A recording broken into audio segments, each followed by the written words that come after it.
Setiap benda atau materi di alam semesta ini pastilah memancarkan energi. Karena memang menurut Einstein, asal-usul materi itu adalah energi. Pancaran energi itu bisa kita sebut sebagai vibrasi atau getaran yang memiliki frekuensi dan gelombang.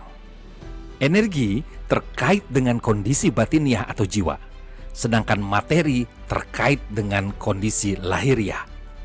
Antara energi dan materi saling terhubung. Antara batin dan lahir saling terhubung. Antara ajaran perilaku kebaikan dalam Islam dengan ajaran kesehatan dan kebahagiaan pun saling terhubung. Ketika Allah dan Rasul-Nya menyuruh kita melakukan silaturahim dan mempererat ukhuwah lalu saling bertukar hadiah, maka ada energi positif yang saling dipancarkan.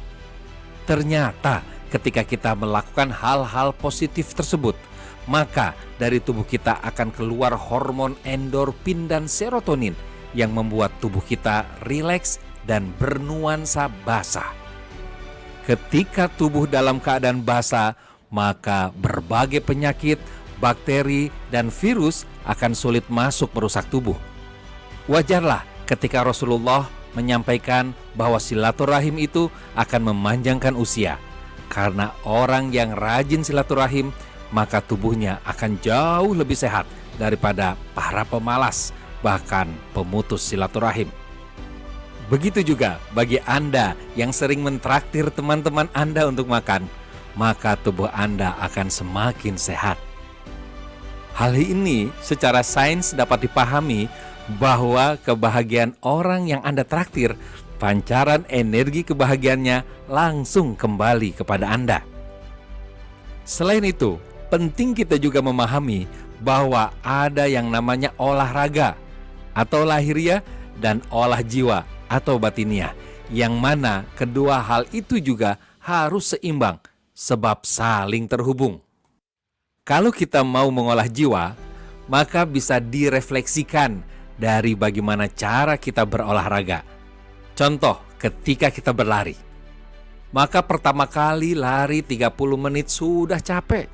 Tapi kalau terus kita latih, maka lama-kelamaan kita bisa lari selama 1 jam bahkan lebih.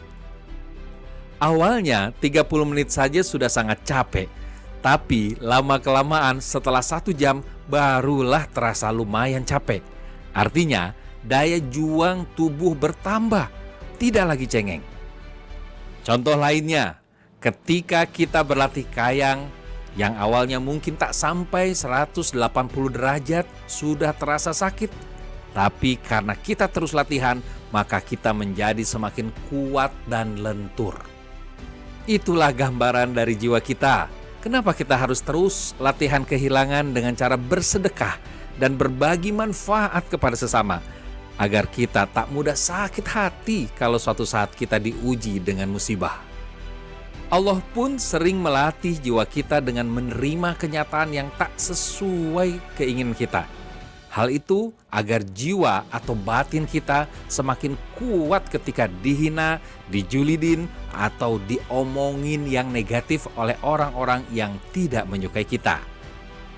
Awalnya memang hati terasa panas, sempit, dan sakit. Tapi lama-kelamaan dikarenakan kita terus berlatih, maka walaupun banyak yang membenci kita, insya Allah hati kita tetap sejuk, luas, dan kuat. Salam jeleb.